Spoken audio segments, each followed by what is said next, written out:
Okay. Okay, time is yours. Yeah. Welcome to the land that belongs to the Can you indigenous speak people. louder? We can't barely Yeah, hear you. my voice had gone down a little bit. Yeah, I would like to pay my respect and the group's respect to the past, present, and emerging elders of the people who own this land, who have looked after this land for 60,000 years. And we appreciate all that they have done over these years in caring for this land. And we respect the fact that we are now in their land, welcomed by them. And so I pay my respect from wherever we have come from, whichever land that we have come from. We pay our respect to the elders, past, present, and emerging, and anyone here who come from indigenous background. Our respect to you as well. Thank you.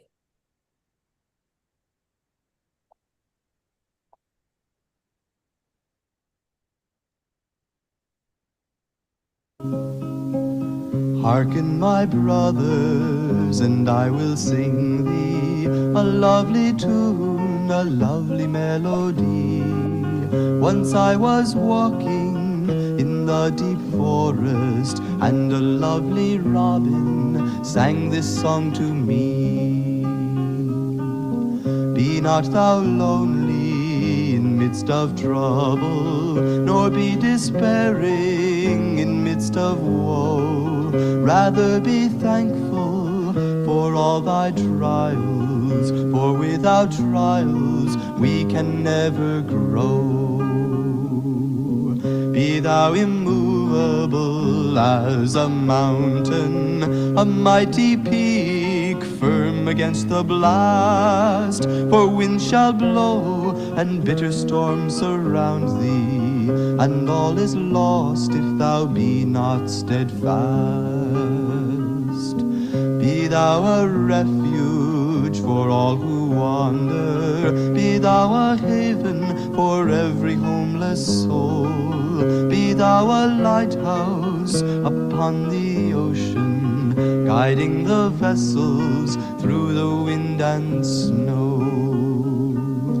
Walk thou uprightly amongst mankind, be not dependent on any living soul, for God will help thee in time of danger, and in times of sickness He will make thee whole.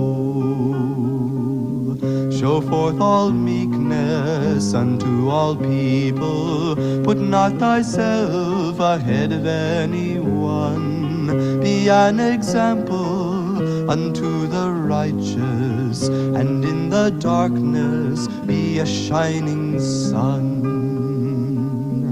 Thus sang the robin in that deep forest, his song of cheer ringing through the glen. Be not thou lonely in midst of trouble, for without trials we can never grow.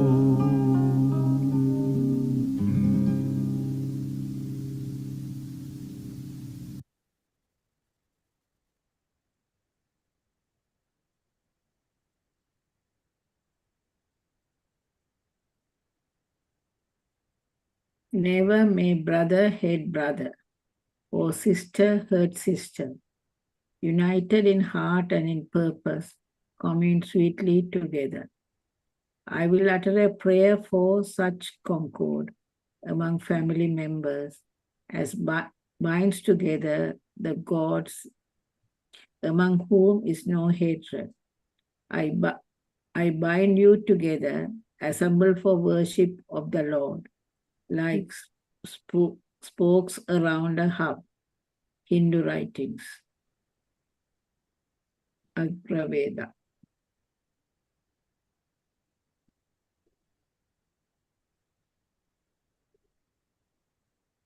In the name of God, I praise and invoke the Creator, Ahura Mazda, the radiant, glorious, omniscient, Maker, Lord of lords, King over all kings, watchful, Creator of the universe, giver of daily bread, powerful, strong, eternal, forgiver, the merciful, loving, mighty, wise, holy, and nourisher.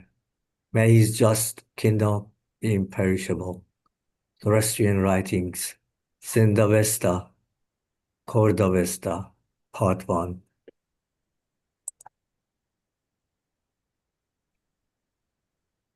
Just as with her own life a mother shall from heart her only child, let all embracing truth for all that lieth the shine, and all embracing love for all the universe, in all its height and depths and breadth, nested in love, unarmed by hate within, not breathing enemy.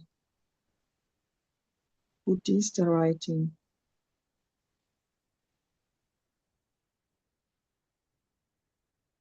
Until the Spirit be poured upon us from on high, and the wilderness become a fruitful field, and the fruitful field be counted for a forest, then justice shall dwell in the wilderness, and righteousness shall abide in the fruitful field, and the wall of righteousness shall be peace, and the effect of righteousness, quietness, and confidence forever. Jewish writings, Isaiah 32:15-17.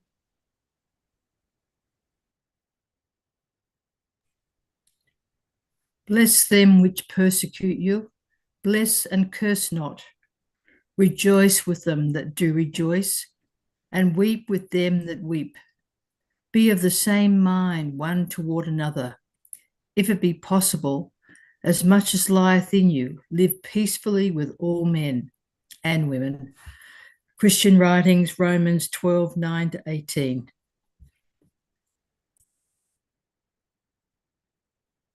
Moreover, to Moses gave he the book, and we raised up apostles after him. And to Jesus, son of Mary, gave he clear proofs of his mission, and strengthened him by the Holy Spirit. So oft then as an apostle cometh to you with that which your souls desire not, swell ye with pride, and treat some as impostors, and slay others. Islamic writings.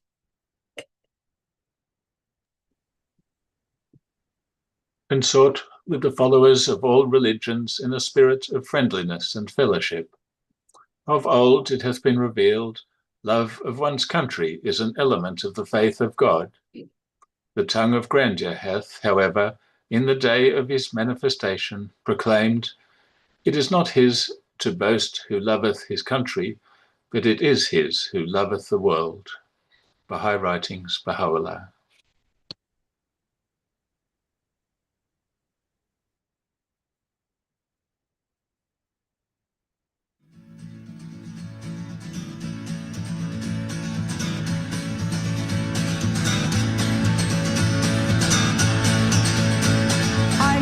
One day soon a song shall rise. You'll hear it with the sleep still in your eyes. You'll waken to a brand new day. Can you hear bells ringing, voices singing far away? A time when every man will be as one. A time to reach right out and touch the sun. Come the day, freedom still a thought within your mind, the fleeting thing that some may never find. It may be still a million miles away. Can you hear bells ringing, voices singing far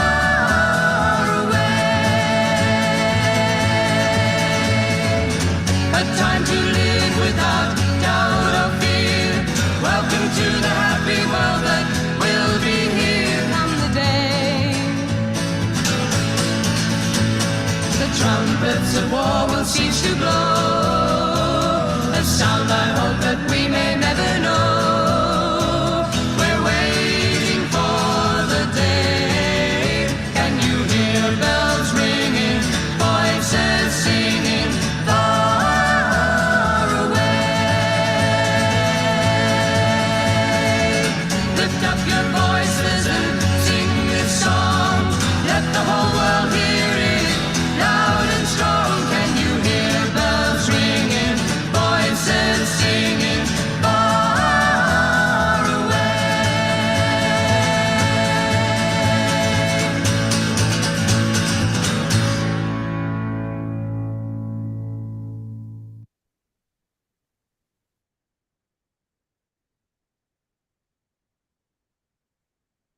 Well, thank you for the readers, for those beautiful scripture that Colin has gathered. And I'll hand it over to John to facilitate today's meeting. Thank you, Ahmed. Yes, this is the topic that is not just for me, but every one of us. We are obsessed in a way. We are full of this video news that we hear all the time about what's happening in the world. So the theme, the present world scene, is I think is apt and something that we need to look at from both from the lens of our own religious beliefs or ideologies, at the same time to listen and to understand how others are, other religious views are around. And then, so it's going to be a sort of a dialogue where we are all going to take part. But just it is something that we need to, in a way, grapple with our own faith, and also to understand where others are coming from.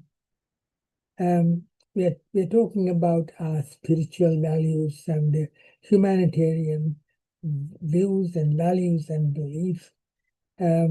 At the same time, our quest for justice and peace as we face this alarming situation in the world, feeling helplessness and powerlessness, and to watch how power had been used by the people who are supposed to be leaders of the world, and the victims are from various angles. For example, looking at Russia and Ukraine war, Israel and the Gaza situation, where 60,000 people, Palestinians, have died, and hundreds of aid workers and journalists have been killed. Children, about 20,000. So the whole world is now up in their arms, clamoring, demanding a stop to this carnage, and particularly the human-made famine and the blocking of the aid, which has caused tens of thousands of deaths, and in the future it could be worse. So that's one way, that one scene that we are looking at. Hopefully Russia, Ukraine will find an answer, but everything is up in the air. And so I'll leave it there with just a mention with what's happening in Sudan, and then floods in natural disasters like floods in Pakistan, and bushfires in Canada, and then the shooting incidents that are happening. Yeah, two children have died in the Catholic worship time, and also school shooting that happens even recently in US. So the world is now ready. They're informed. Nothing is behind the scene, and nothing can be pushed under the carpet, and even in our own backyard, of course, they're having shooting and in Victoria and Western Sydney just a couple of days in this time. So I'll open the floor. How do you look at war?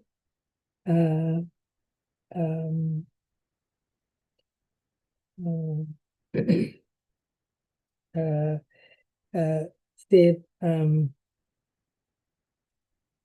genocide of people and take over control of other people or countries. What does our religion say about it? Because we pray, we believe in God, and the question is, why, Lord? Why, God? Why is it happening? Why are you allowing it? How do you feel? How do you respond to that?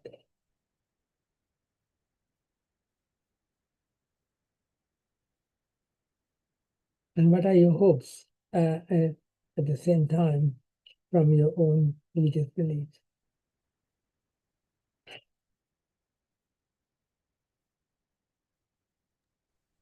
Well, as a Baha'i, we have some readings in the Baha'i faith that describe the events that are happening at this time of the humanity's life.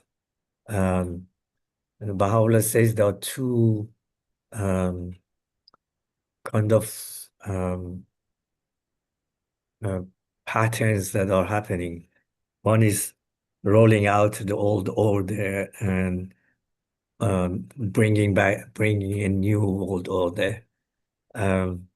So Baha'is don't fear that much as what is happening, because we attribute the things that are going bad to rollover of the old order, and things that are happening new for the new order. Like telecommunication is fast growing and bringing us everyone together. So that's a good thing for us because it's uniting mankind. But then we have these older wars that are happening, branches of different countries fighting with each other upon land. So there is conflict going on. And the other thing is that the level of, I think it's the word for it,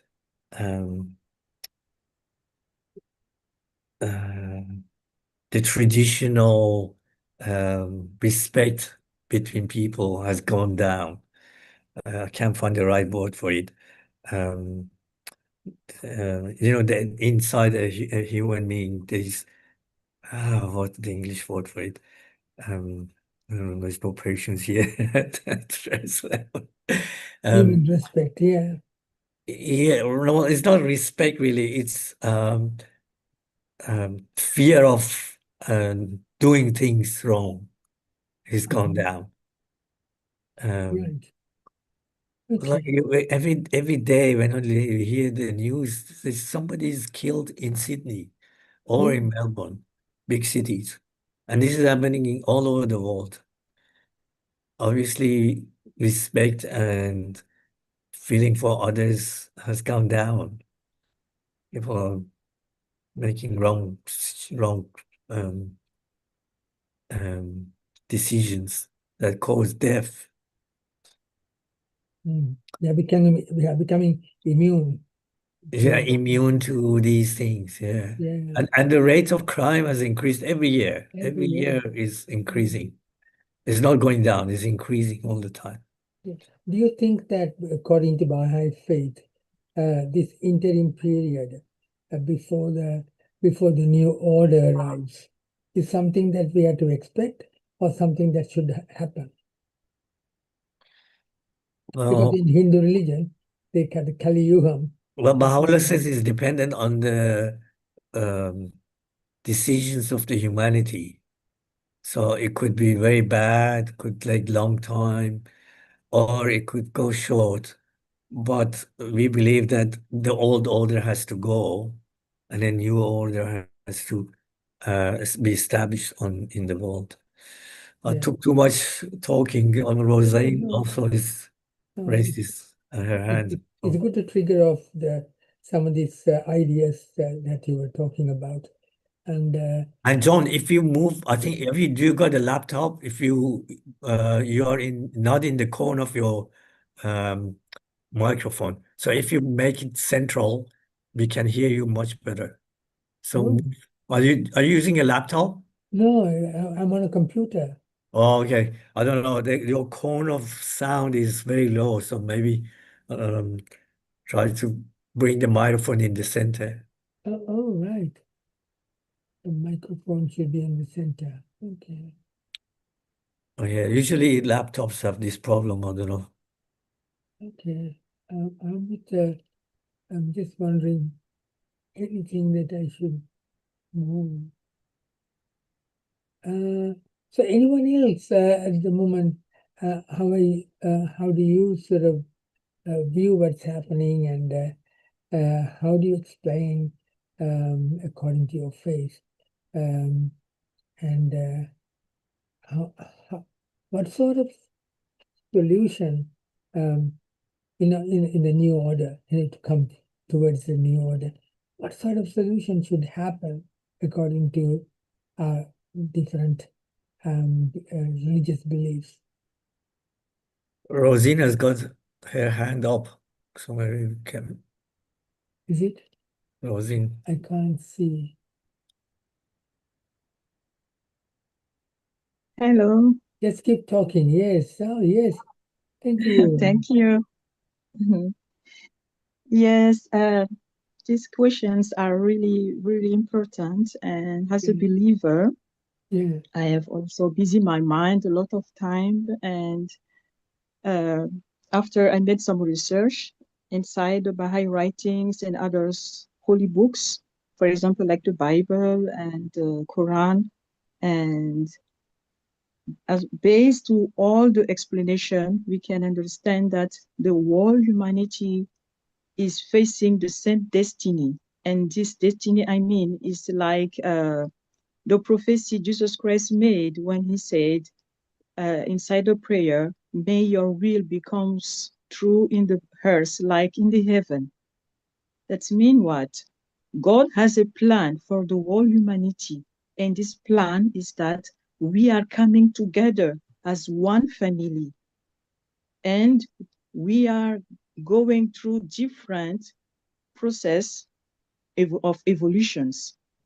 The only things that is retarding this process is that the humanity confused modernization to civilization. So Baha'u'llah now called the whole humanity to come back to the divine civilization. The divine civilization is what? Is that we base everybody, not only believer, our leaders, whatever, a human being who lives in this planet Earth, we have to come together and we have to change all the principes we use to adapt through our education to our development, because we were based only on the material education and the human education. We are going to school to learn mathematics, biology, etc., all those things, but we don't learn our real nature as a human being, that we have to come to peace, we have to come to love, to unity. And once the world doesn't come together as a family, we cannot reach peace in this world. So this is now the destiny of the whole humanity. We will face all those problems until we will come together, until we will understand that the world belongs to God. Since we decide to make things on our own, we follow our desire, we follow only the materials and everything. But we forgot that God created the world and we must be his servants.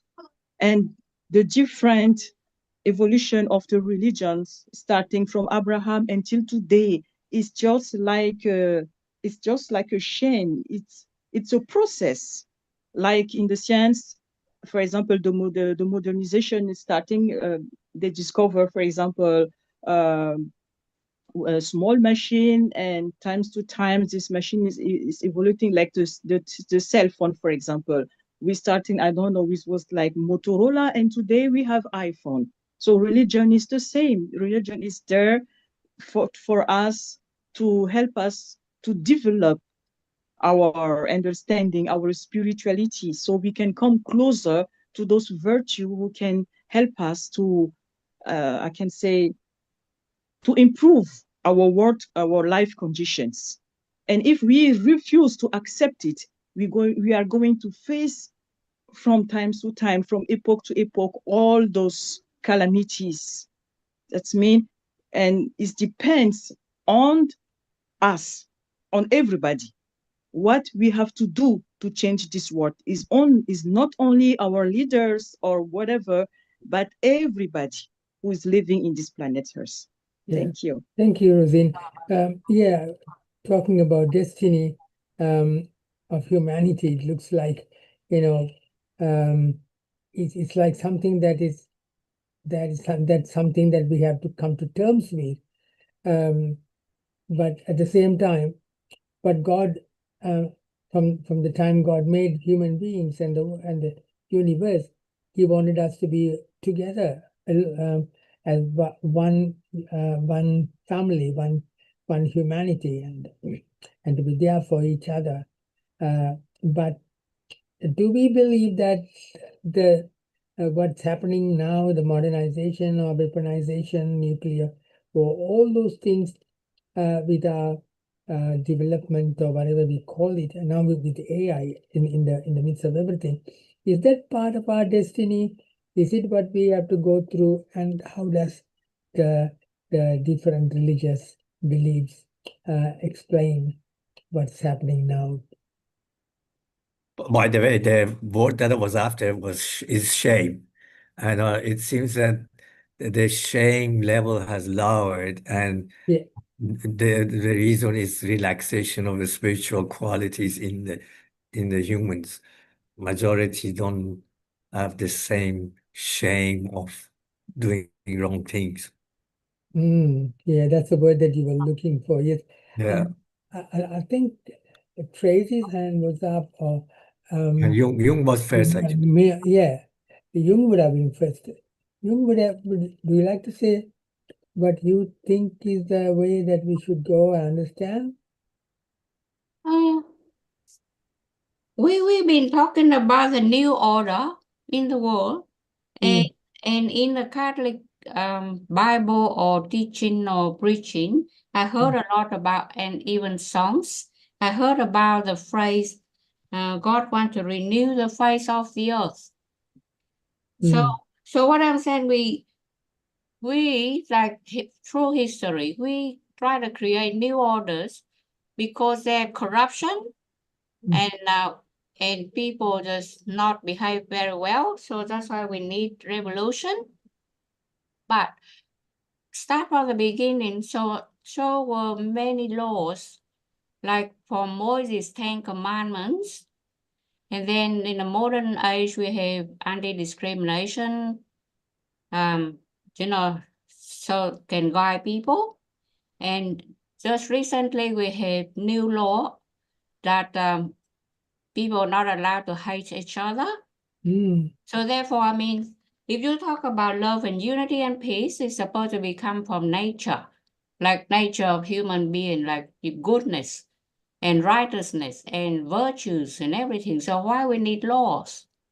Now you have to identify why human beings need laws to govern love, unity, hold people together, not division and everything. But you see, the topic present world scene open forum is actually out of our scope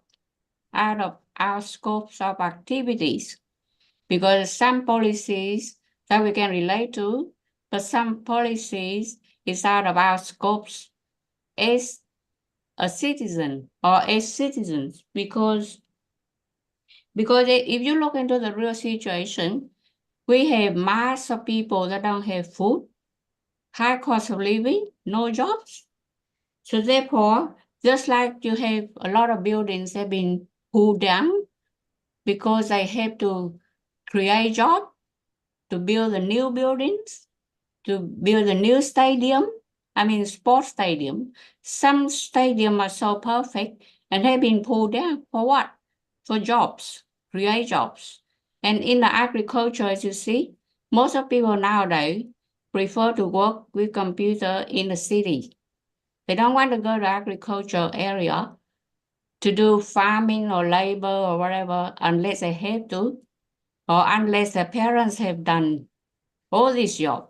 So nowadays people just want to be on a computer, have a white collar job, do all that, super intellectual jobs. So therefore, that's why we have, some sort of, you talk about modernization, it's not something new. Modernization is happening ages and ages ago. And now because we talk about AI, why the reason why we talk about AI? AI is not new. AI, if you study about history of AI, it's ages ago. But now we have more scams, scammers around. So now we start to talk about AI now.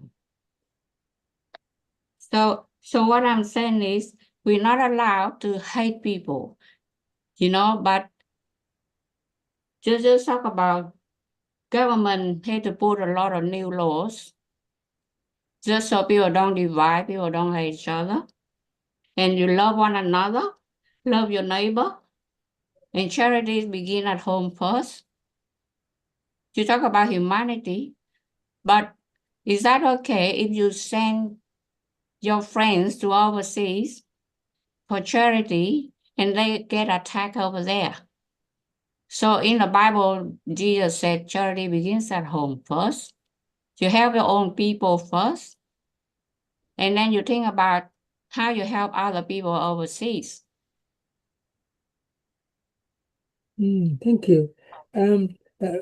You can come back and say what you need to say again. We would like to, but yeah, the question of hatred also sort of leads to the understanding of a stranger outside the other, and the other can be an enemy for that matter, and it's a fear of the other that could cause dominating, marginalizing, and also even conquering. Rule, conquer, control, all those could come from the fear of the other. At the same time, as earlier we have been mentioned, the violence of the people, the terrible nature of the people, and their hatred, their anger, their revenge, all those terrible qualities. So no wonder Amos, Micah, and Hosea, and the 8th century prophets, BC prophets, they kept challenging the people.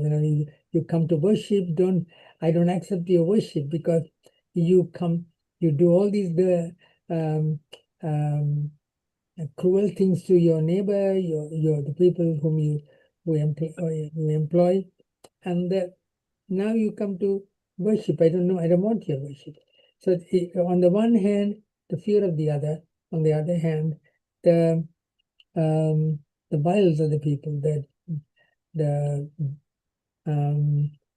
quality, of humanity, the fallen nature of the humanity. But it could be a crazy. How will you look at?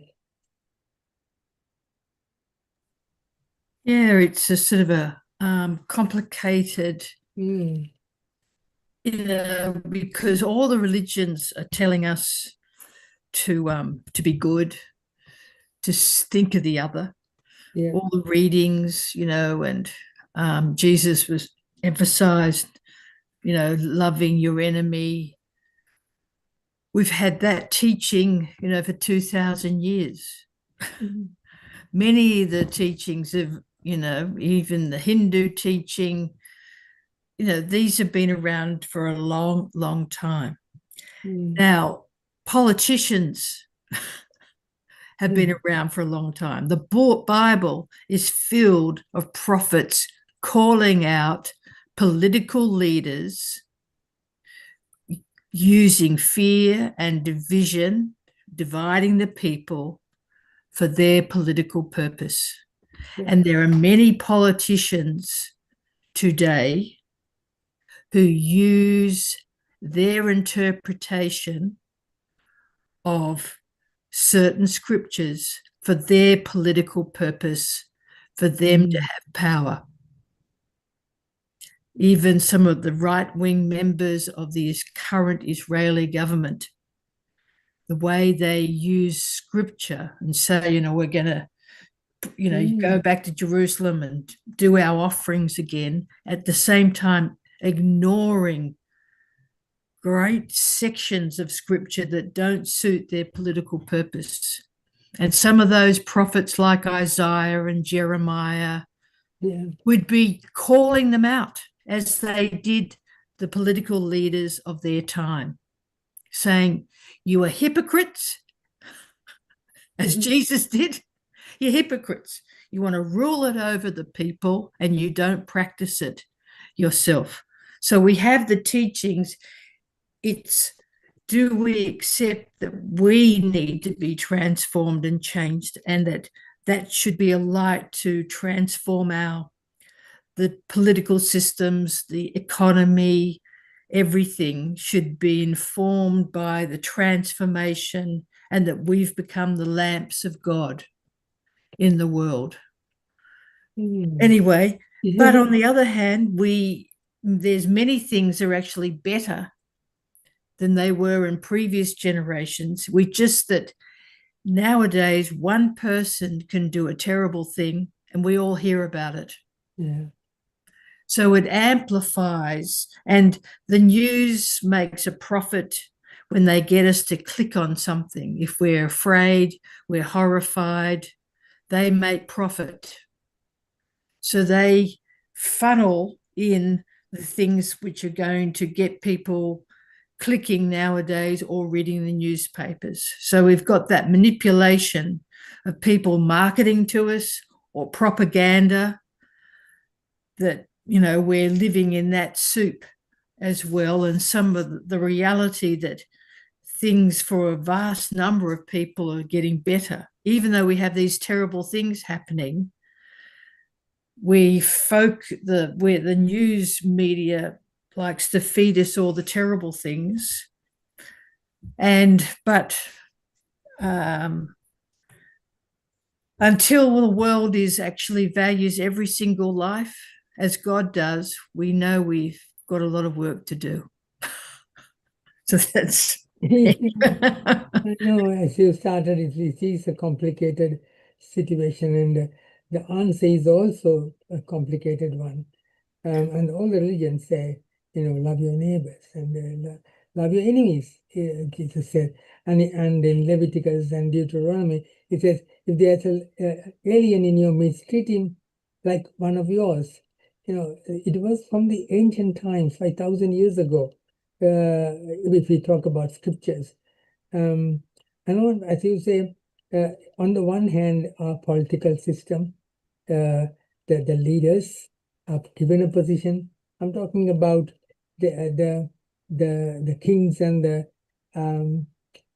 from in the past, and then later on, people like Putin taking over, that power into his hands. Now, even US is facing the same thing, as you know, and it's like going back to imperial time, the modern imperial time. Although we think we are progressing, But you're talking about the media brings about the terrible things right in front of our eyes, but the good things that are happening, the media doesn't say. I mean, the religious people, those who are doing the, what about the journalists and the aid workers, those who are working behind to alleviate the suffering and particularly what the children are going through. So, as you say, we need a transformation, complete radical change of political system in the nations, at the same time the geopolitical system. Now we have been going through Cold War. Now it's no more a Cold War. It's just playing a game with the rest of the world. Now I think humanity, people in the world are not ignorant anymore. People know what's happening. But the thing is, where do we go from here? How do we solve the problem? We need peacemakers, and not just void of war, but peacemakers in the sense to bring about a new system and a new world order. Even UN is helpless at the moment. I read about UN. They say UN has no power. Who has the power to bring this up? And we know that God has. And how does God look at all these things that are happening? I'll open the floor for that. How does God look at what's happening right now in our midst? Mm. And God has to use people to, the Holy Spirit can come in and transform people internally, but then that has to come out in their relationships and into the world, to be that lamp, to be the branch. It's not going to happen by magic. No, not by but by magic. humans and our relationships with each other. Yeah, absolutely. And for that to happen, what does religious people who are spiritual, people who believe in God, and people who come from I'm talking about all the religions, because we in this group trying to bring unity among faith, people from different faith. How can we do it? What is the influence we have on these people who are causing the chaos and carnage in the world at the moment? Are we helpless? Are we on the sideline watching it happening and then, trying to sort of explain or reflect on it, but not able to bring about the peace that God has already destined for us? Mm. May I speak? Colin is next. Yes. Yeah, I'm thinking that from one point of view, it looks like there's victims and there's perpetrators, but from a wider view, perhaps everyone is a victim of a world in which they have to provide for their own security, and they create their own narratives, and they remember what was done to them, but not what they've done to the other person, and no one can remember who started it. So, but I like the idea of going back to the fact that the religions all taught peace, as we saw in the readings, and so each religion brings a spiritual revolution. Somehow it speaks to the people at the time because it's what they need. It has teachings which talk to their soul, which that's why the spiritual teachings don't change, but also to the historical circumstances, whatever the needs are. They're like a doctor or providing the medicine for that time. And so there's a change of values each time there's a religion. People change from material to spiritual values, from selfish to sacrificing for others. from short-term vision to long-term vision. So I think that kind of a spiritual revolution is what we're waiting for and hoping for, and what's been promised. So that's the sort of thing I'm looking for. And why does religion have this effect? And in the letter to the world's religious leaders in 2002, we had a session on this before. It says, religion, as we are all aware, reaches to the roots of motivation. When it has been faithful to the spirit and example of the transcendent figures who gave the world its great belief systems, it has awakened in whole populations capacities to love, to forgive, to create, to dare greatly, to overcome prejudice, to sacrifice for the common good, and to discipline the impulses of animal instinct. So I think as a Baha'i, that's how I sort of see the big picture. And Baha'is believe that Baha'u'llah brought a plan for world unity, and we're just following that plan as best as we can. Yes, in a perfect love banishes fear. The fear that causes to attack the other, just like the animal world. Fear of the other, which I find it, say, for example, in Sri Lanka, the marginalization, the persecution, the genocide that happened over these years from the last 70-odd years, all because of the India, the regional power could walk in, and the Tamils, the minority Tamils who were marginalized, would be favored, and they would encourage, or they will welcome India, and then a singular Buddhist country will come under the rule. That fear had been sort of, researched, and if you see the relationship between India and Sri Lankan political landscape, everything that happened, India was there, and they used India, but the fear of the other, fear that they will be taken over. I think even in Russian situation, the fear of, probably Putin fears that NATO will be stronger, and he doesn't want Ukraine to be part of that. And on the one hand, he wanted that land to be back like as far as that time, what do you call USSR time, but the fear of the other, it's very powerful, and that's why strangers have to be welcomed and loved and cared for. If I fear that the person who comes to talk to me, then I'll put on a sort of a shield before me to protect me or to attack. So when the police went to the northern Victoria to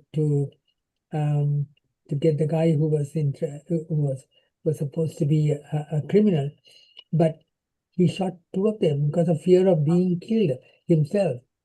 The fear had been there throughout, and so again the question is, for us to make a change, we have the tools.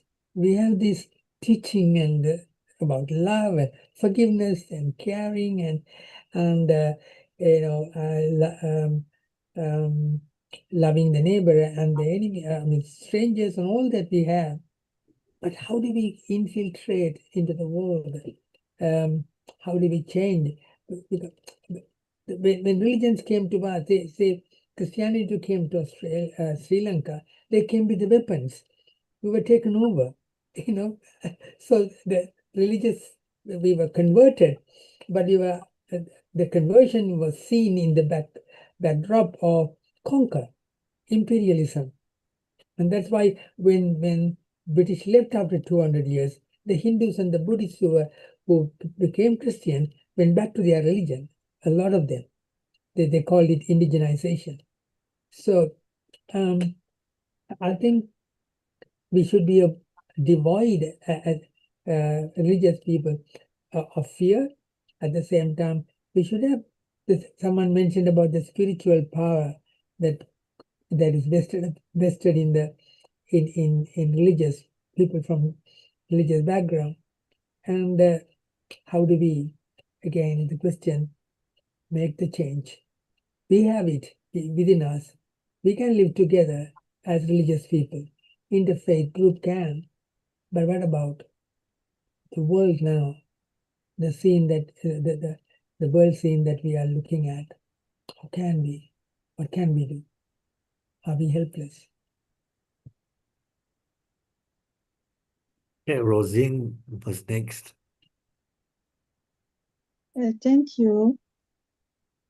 As everybody said before, Yes. we have the plane of God. As a religious, it's easier for us to understand this one. Even people who are not religious, they understand very well. It's just that many people still reject it because they prefer to follow their own plane. God is talking to us. He didn't abandon us. He didn't create the world and he let us the world on his own and everybody does what he wants. No, God gives a plan through his messengers. This is one of the reasons we have to meet messengers. Otherwise, there is no need to have them. They are here. They came to guide us. And if we have an objective, the easy way, for example, for an architect to realize the vision of the house he has, the first of all, he has to draw the plan, to make a schema. So God is the same, he's the best architect, and God made the plan for us through his messengers to show us the way, the best way we have to follow to come to a better life. So if we go back, for example, to make an evaluation of the world war, since, I don't know, we can go back maybe, let's say, 100 years ago, and we come to 2025, what happened? If we see the evaluation, most of the people in general are following only the pleasure, money, power, etc. This is one of the reasons today we are now confusing. We take the modernization like, I don't know, our objective, like the goal. We are not following anymore the spirituality. Everybody wants to become rich. Everybody wants to have the new car, the new cell phone, the best house. I don't know. We are going to school to learn to become tomorrow the best, I don't know, employer and to have the best salary. So as a human being, we can see this is the reality of our world. It doesn't mean that all those things like materials and modernization are not useful, of course. But for example, if we come back to the plan of the messenger of God, for example, Baha'u'llah says, we have true education and we have to combine those three education together. For example, the material education, spiritual education, as well as the human education. So spiritual education is telling us we have to be detached from all materials. Doesn't mean we abandon them. No, it doesn't mean the material should not be our conductors, our master. But unfortunately today, even people who are calling themselves religious, is material is guiding us, who is conducting us. I'm sorry. We see many corruption also inside religions, institutions. It's not only the politicians and others, leaders, business people, everybody is guilty, let's say like that. We are all guilty. So now, when somebody is lost, the best things to do is to come back to the source, and the source, the plan of God. What we have to do now is to come back to the spiritual laws and to respect the rules and the laws of God. And then we can change. We can change all those calamities to many good things. And in the Baha'i religions, we have, for example, the plane. One of the reasons, for example, I become Baha'i because it was the plan of Baha'u'llah. I saw the administration plan. It's really combined to the actual world. because I was upon of the time Christian, and I was seeing all those chaos inside into the world, and I was asking myself, oh my God, what can I do as a modest, a simple human being like Rosine? What can I do? And then I start to make research. I start to go to any kind of church. I start to read any kind of holy books. And when after I find the administration, I find the writing regarding the Baha'i administration, I was like, oh my God, this plan can help our world. I will follow it because as a Baha'i, I have a chance, for example, to teach children, to make this children program where kids, they can come and learn and speak about the spiritual life, about love, about unity, about detachment, about justice. And we try to symbolize through this program how we can live, like Tracy said before, not only in talk, but in action. Because Baha'u'llah says, for example, the betterment of the world can be accomplished only via very good actions. So talking doesn't help anymore. But if we come back again to evaluation, this is the mistake the humanity has made since a long time ago. We were only focusing on talking, and everybody's focusing on his own desires and goal, and we were all hypocrites, can say, and we were not really following the plan of God like he wanted. Thank you, Rosine. Sometimes I think, even religious leaders or religious sects, they wage war against each other, different religions, attacking other religions, and saying that if you don't believe the way we believe, we will just kill you off, and it has happened. Christianity is hands are bloodstained when it comes to that. Yeah, I mean, we are so helpless when you look at things around, and as you say, we are all messengers, and we have the prophetic voice given to us. We have to educate the people, and this is one of the ways that we can sort of reach out to different people. One thing I would like to mention is that we are talking about religious people and people from different religions, but there are people from ideologies, and those ideologies are like religions, humanitarian people. All those journalists who are working, or aid workers, they are not Christians per se. They are people who love humanity. They are prepared to lay their life. And those who are fighting fire, the firefighters, they might not be Christian, but they lay their life for the other. And so we need to sort of join hands with the rest of the humanitarian people with humanitarian values, not just thinking in terms of religions coming together, but religions can reach out to all the different areas of action, as you were talking about, we had to put in action. Those actions are even from people with ideology or atheists for that matter. So it's just we have a duty to reach out. We have a duty to educate. We have to teach. We have to bring about the rule of God. And I think we'll give 10 more minutes. It's 8:05. But I just want to sort of raise this among us. That is, should God take over? Now is it time for God to come down? And say, I created you people, and I gave you, I planted love in your hearts, and I gave you all the precepts, all the rules, and that such as love and justice and caring and compassion and living together in unity and all that. You have failed. Should God, like the prophet's time, the end of time, is it God's time? Should God come and take over and establish his kingdom, the kingdom of God? of love, peace, and justice. Isn't that our prayer all the time? Lord, come down. It's enough. Enough is enough. We're not going to go through this anymore.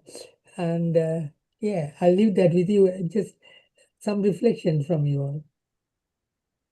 Okay, I think I'm next. Abdul Baha looks at human civilization, and he uses a metaphor of a life of a human, and he says that humanity now is at the time of adolescence, like a human being that is at the time of adolescence.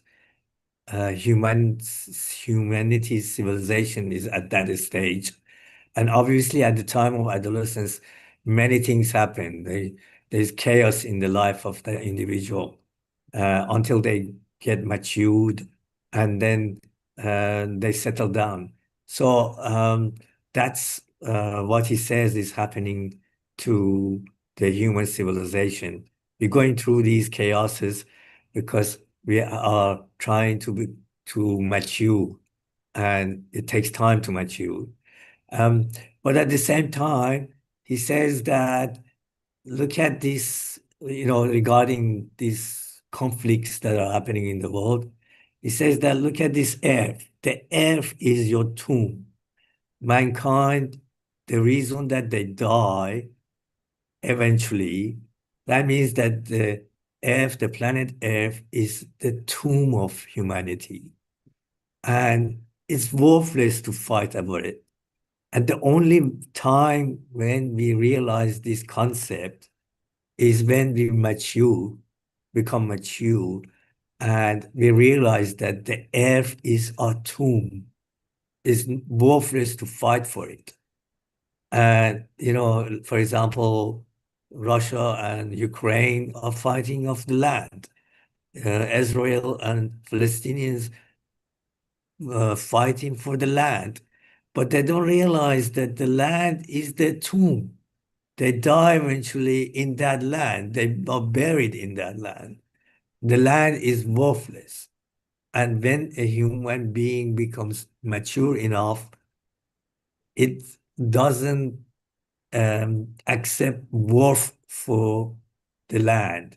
And then prosperity will happen, because then they share. The humanity would share things with each other. So I think that's the problem at the moment, is because we're not mature yet, and we are reaching to that point. But talking about God coming back down, I totally agree with you, but I look at it differently, and that is that God cannot appear to us in a physical way, but it comes into a human being, and the human being, an individual, would bring a new religion, a new concept of civilization. And I think time to time this has happened. Moses has come, Christ has come, Muhammad has come, Buddha has come. And the Baha'is believe that Baha'u'llah is the manifestation of today. So we believe that in 1844, when the fate of Bob and Baha'u'llah started, that was the time when God appeared. Yeah. But we have to go through this maturation. Yes, I mean, I understand, but we are coming from about maturity, and we are adolescents. We are going through the adolescent stage as humanity or civilization. But is that something that has to happen? Like what you said at the beginning also, is it something that is it our destiny? Should we go through all these stages to finally get matured or grow up to be the people that we have, human beings that we are made to be? Is it so? How long? How long to wait? How many generations are going to suffer? How many millions of people going to killed and buried under the earth or under the water? Well, that's the prophecy of the Baha'i faith, that eventually people will mature enough, and then a united world, one planet would be achieved. But I guess it takes time. But don't forget that the Berlin Wall was there for many years, and it fell down within 1 week. Yeah, yeah. So we don't know how it will work. But currently, we're going one step towards peace, two step back towards wars, and this is the process that is happening. Mm. Over the stop Tracy makes. Yeah. Yeah, thanks, Just- Ahmed. Yes, is Tracy going to say something? Oh, Oh yeah, I was at the Brisbane airport on Monday, yeah. and there was a bunch of young people lining up to go through, we were all lined up, about 10 rows of us, putting our luggage through. And I just looked at them and I thought there's something different about, they were so multicultural. They were every color, shape, and size of young people. But anyway, and they were, all interacting with each other so positively and so enthusiastically. And there was no, anyway, I asked one of them, and as we were met again, cross, go through all those winding roads, are you, who are you, type of thing. Anyway, they were a Christian group from Melbourne who'd just come back from Papua New Guinea, serving schools and everything, but they were practicing, and those young people would know that God loves all nationalities. God loves all people, and they're practicing it. They are living that, and together they're trying to alleviate suffering, in another place. But it was now not on the news what they were doing. I was lucky enough to witness it at the airport, Yeah. So there are things where God is working. Absolutely. It is happening. That's It why is happening. we have to sort of we have to talk about that as well, that the positive side of humanity. In 2000, I think, Uniting Church national body organized peacemaking or something like that. My older son was involved with that, and they all went to Victoria. I think it happened, and people from different religions and different cultural background got together, and they were actually finding ways of making peace from their background, like what we are talking now. They grapple with it. How are we going to make during their time? Ahmed was talking about maturity and adolescent time. Young people are thinking about it, and without even thinking, they are doing it. Not only in Christian circle, but even in other places. Yes. If only we can encourage those sort of interactions. And I think of the word sharing that Ahmed was talking, sharing our property or our prosperity or land for that matter, to come to that stage of, not you and me and I and thou, but we together. Yeah, and I think Colin and Jung was put the hand up. Is it Colin? Young first. Jung first, yeah. Thank you very much. I think I'm talking about maturity. With anything, maturity need to have time frame. So you said if people are not mature enough, so how long the time they need more to be mature if they already get like 100 years old and they still haven't got a maturity? So what's gonna happen next? And John talked about fear. That reminded me how all the nations have changed so far for the last year or so. They've been talking about drones, submarines, and develop nuclear war.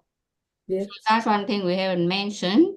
and supersonic military aircrafts, more and more each day. It's Yep. all commercial. And we talk about, we share our resources like land and everything.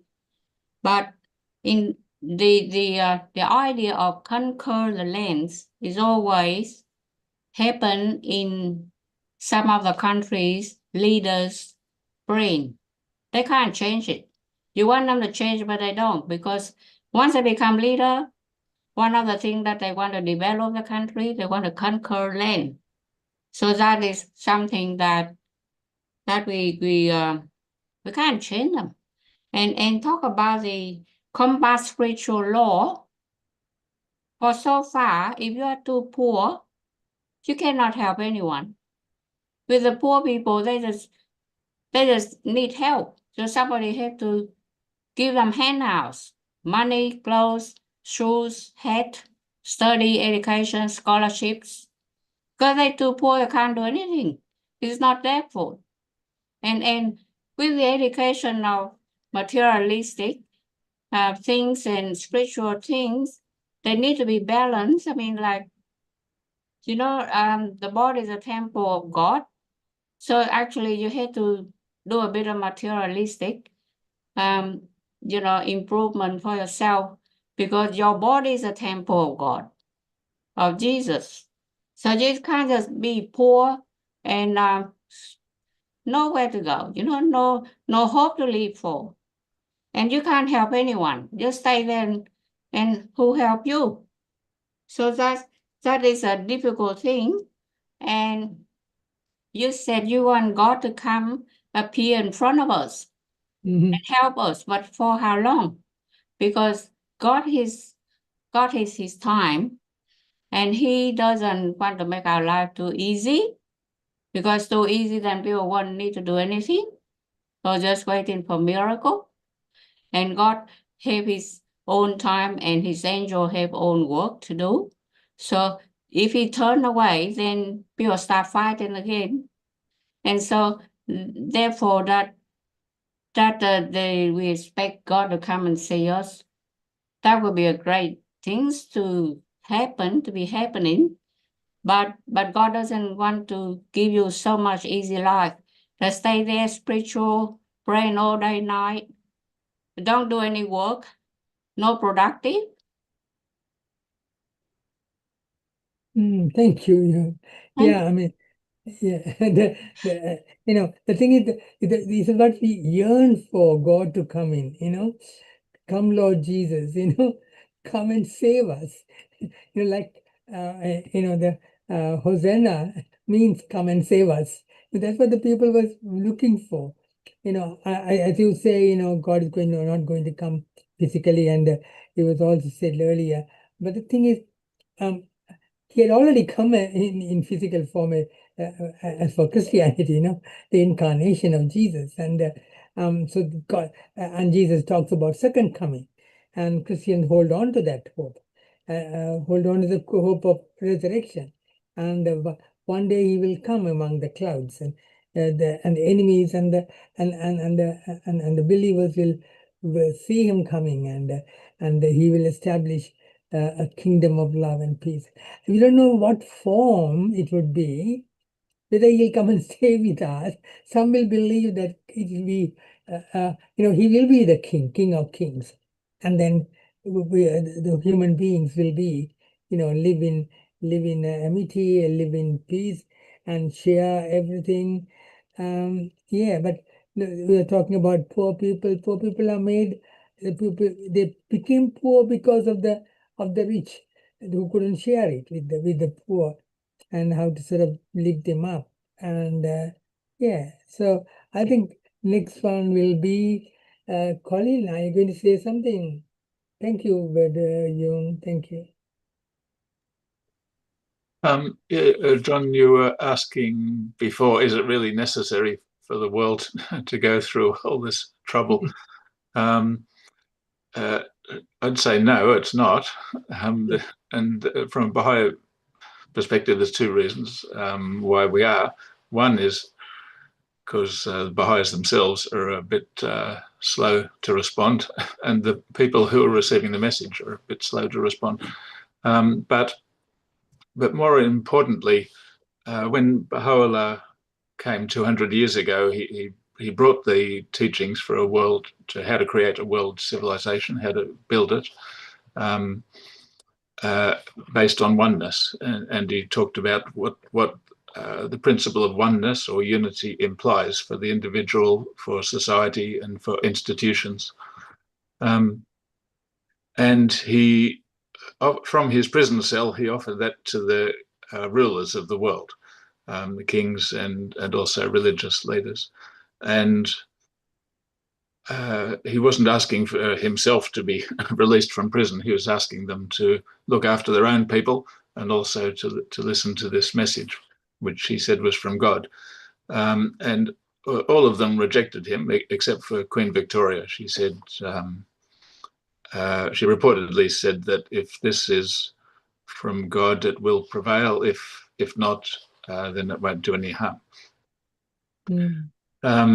And so Baha'u'llah said, because you have rejected the most great peace, you'll have to settle for the lesser peace, which is a prelude to the most great peace. Yeah. And that's what's happening now. While people are laboring to change values and build the most great peace, which could take centuries. It could have happened very quickly because of the influence of the kings at the time. Yeah.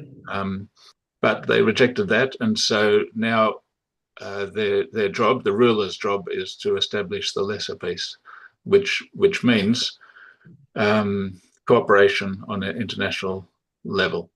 And unfortunately, people don't give up their weapons and their values and their power unless they see that it's a hopeless cause and that they really do have to do something. And I just hope it doesn't have to get too much worse before there's some level of international cooperation and a world government, not a government which is oppressive, but one which is based on law and can sustain world peace. And that will relieve the leaders in the countries from having to provide their own security. So there'll be less reason for fear because people won't need to carry arms. So there's that process, but that's just like the shell of unity. It'll be wonderful, but in that shell or in that body, still religion has to breathe life into that. That's a good way to wind up, Colin. Is there anything else that to be said before we sum? Yeah, thank you, Colin, for bringing that. The vision of a world government where leaders of the government will come together, devoid of fear, but looking forward to sharing and love and caring for the poor and lifting the marginalized people and to live in unity, as you're talking about Baha'i faith. That was the goal of oneness and unity that could bring about the peace. Yeah, and Ahmed's hand is up. With that, Yeah, I wanted to raise another issue, and that is that the humanity is so wasteful in resources at the moment that we really reducing our benefits the way we're going. resources. Like the amount of money that goes to Yeah. armament building, and then, for example, look at the war between Russia and Ukraine. Both are the people are dying at the same time. The armaments are built and wasted. Whereas that money, look, for one plane that falls from the sky, one of those jets, is $2 billion. One Yeah, of those yeah, planes, yeah. $2 billion. Imagine that $2 billion if it's used for health and education imagine what F would be like if we Absolutely. stop having armaments. But of course, there's mistrust at the moment, Yeah. and that we have to work on that mistrust. Humanity has to work on that mistrust, and the only way is when humanity is mature, then they would trust each other. And as Colin said, we need a world government that is, fair to the whole of humanity. Because Yeah. at the moment, America is against China, China is against America, Russia is against America. You know, uh, polarization is happening. Yeah, absolutely. I mean, we have to, I mean, in what way we are adolescents? In the way we understand God's ways and God's call to be one people, or to understand the destruction that we are causing. We're talking about, it's a self-destruction of humanity at the moment. So how do we come out of it? I think we need to help as a religious organization, people with humanitarian values, to bring about this maturity as early as possible before we destroy ourselves. Yeah. Humanity is destroyed with nuclear weapons. Within seconds, the whole world can get destroyed. So that's a fear that they have. Who has the nuclear weapons? Who will kill us first? So we have to grow up very quickly, and religions have a challenge and a call to wake up and to do what we are called to do and bring about that unity and peace in our little corners, at the same time spread it around. And we hope that there will be a time when the political leaders of the various countries, nations, will come together, not just for C6, C7 and things like that, just to talk about peace and justice and sharing of our resources, not destroying ourselves and spending billions of dollars in protecting ourselves, buying weapons and armaments and things like that. Yeah, I believe that the young people, the new generation, Yeah, is changing. yeah, yeah, The younger people do not value these things anymore. that's it. And perhaps, the Yeah. trust of these new generation will force a change. And It- I think it's the maturity of the of humanity that is have to happen. I mean, even in climate change, the young people are saying it is our world. You will Yeah. but The do something about climate it. change is an Do example. something about it. Yeah, yes. Well, thank you very much, everyone.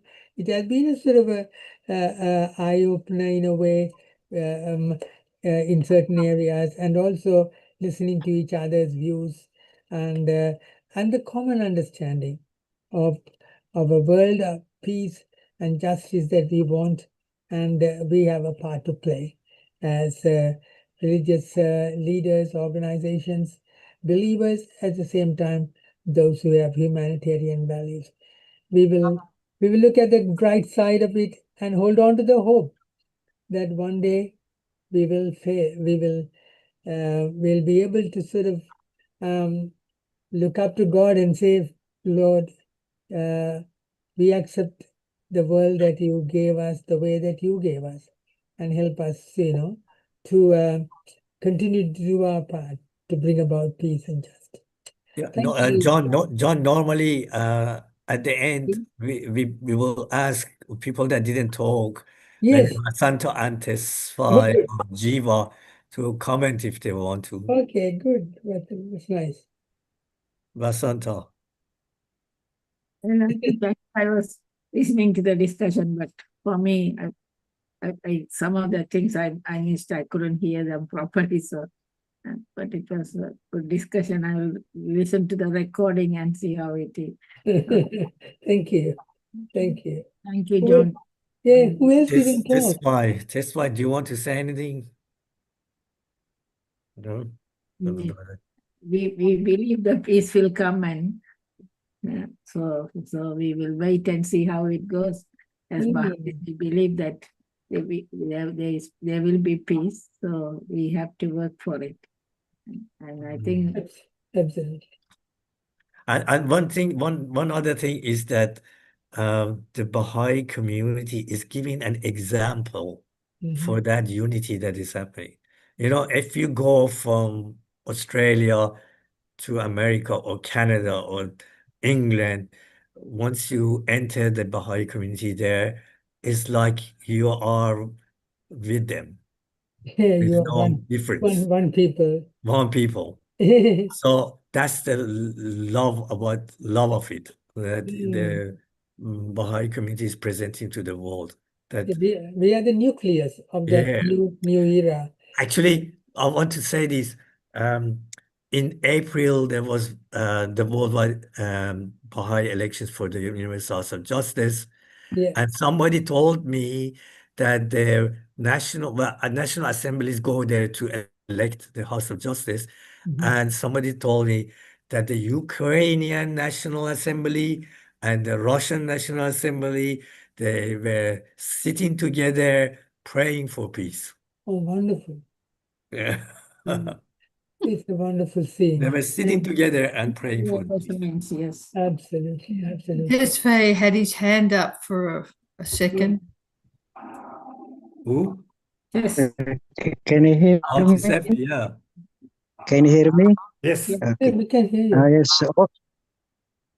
Yeah, we can hear you. All is said by all is said by our friends, more or less. But I would like to add is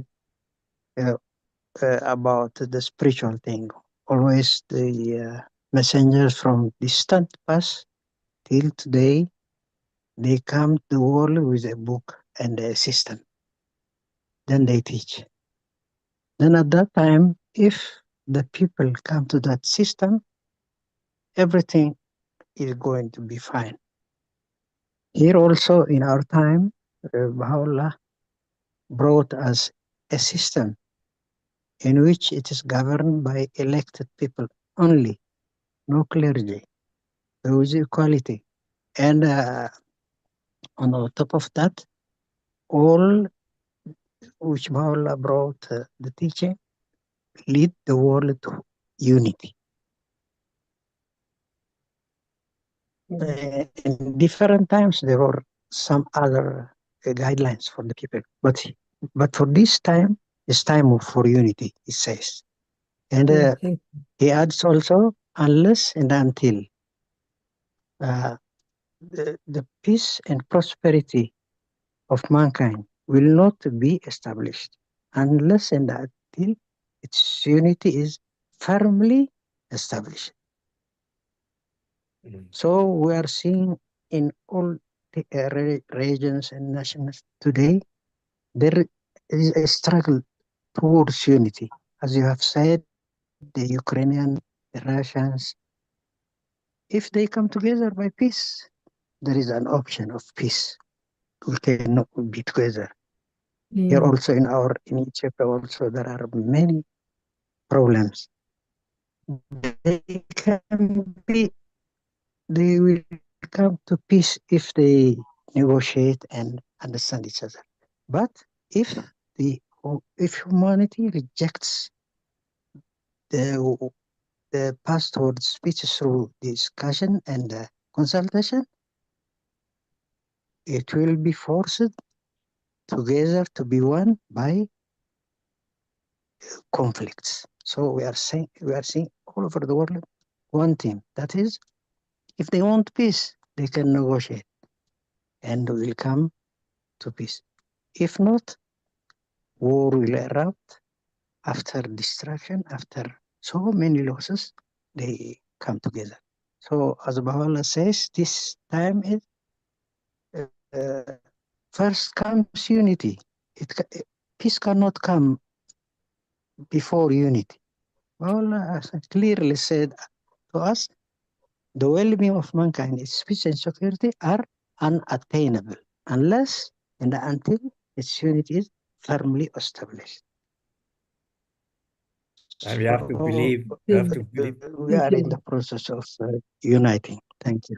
Thank Yeah, you. and we have to believe that we Thank you. can establish peace.